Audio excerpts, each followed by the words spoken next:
Michaela's journey began with the sounds of war echoing around her, a harsh introduction to life that soon took away both her parents. She found herself alone, eventually adopted by a woman whose love and kindness would change her life forever. Nearly 30 years later, Michaela would express her gratitude in a way that no one could have anticipated.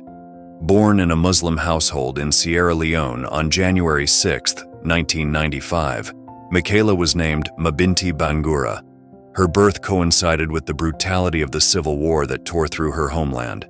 Her father was killed, and her mother passed away soon after, leaving Mabinti an orphan before she could truly understand the world around her.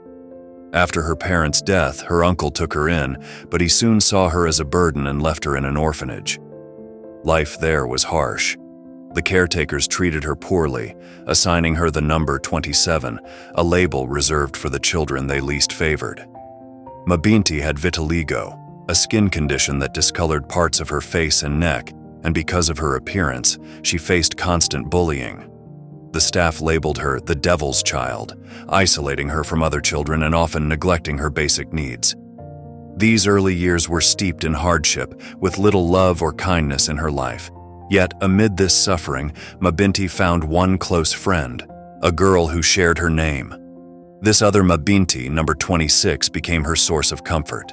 The two girls, united by circumstance and friendship, became inseparable, sharing games, meals, and schooling, helping each other endure the daily mistreatment. One afternoon, something unusual happened. A breeze brought an old dance magazine to young Mabinti. On the cover was a picture of a ballerina poised gracefully on her toes, beaming in a pink tutu.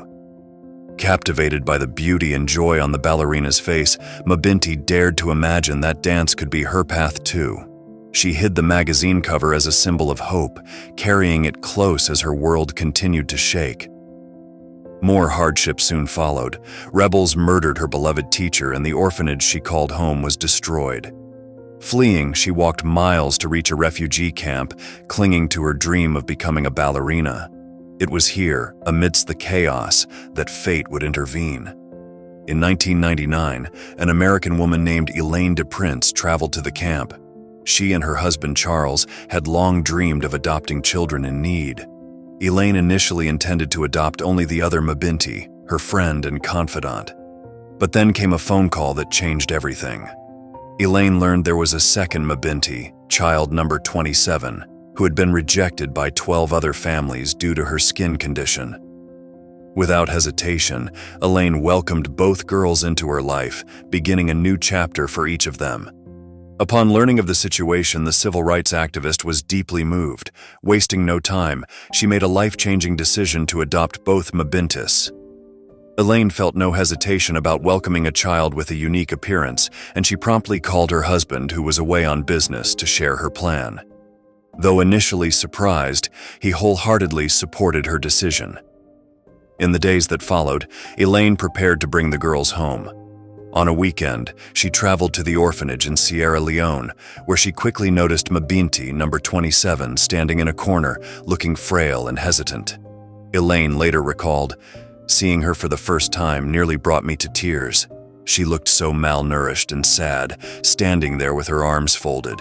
I could tell she feared being rejected again. I walked up to her, held her hands, and told her I was her new mother. She broke down, unable to believe someone truly wanted her." After completing all the adoption paperwork, Elaine brought both girls back to the United States. To avoid confusion, she decided to give them new names. Number 26 became Mia Mabinti DePrince, and number 27 became Michaela Mabinti DePrince. From the moment she arrived, Michaela's life took a positive turn. Though she still sometimes felt lingering fears of rejection, her adoptive parents provided her with a level of love and support she had never known. "There was so much love right away.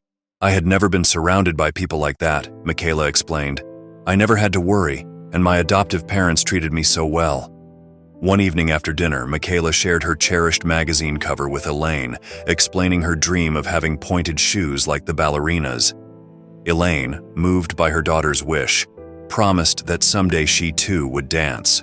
True to her word, she enrolled both Michaela and Mia in ballet lessons a few weeks later. Michaela was dedicated to her lessons, driven by her lifelong dream of becoming a ballerina. As the years passed, she settled into her new life, with Elaine always supporting her, spending hours altering costumes to match Michaela's skin tone. Though Michaela excelled in dance, she continued to wrestle with insecurities about her appearance, especially her skin condition. But her determination to prove her worth to herself and others remained strong. She eagerly anticipated her first performance in front of a large audience, ready to share her passion for dance.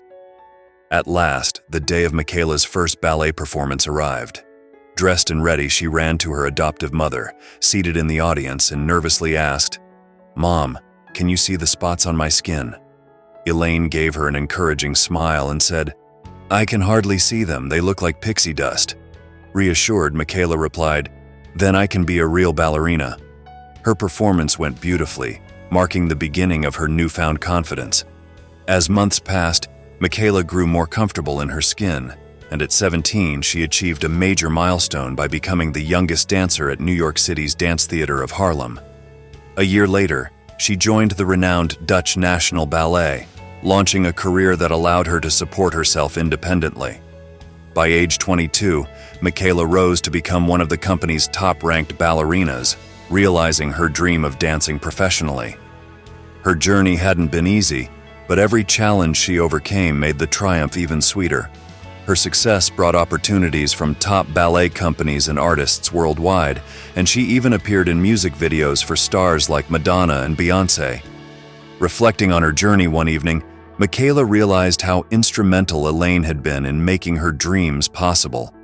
In gratitude, Michaela found special ways to repay her mother. In her free time, she took Elaine on luxury trips and bought her thoughtful gifts. They often spent weeks together traveling to new places, and Michaela even surprised her with a beautiful car. Elaine was deeply touched, grateful to have a daughter who cherished her support and showed such love in return. Today, Michaela serves as an ambassador for War Child, an organization dedicated to helping children affected by war. What do you think of Michaela's journey? Have you done something special to show gratitude to those who support you? Share your stories in the comments below. Thank you for watching, and until next time, stay safe.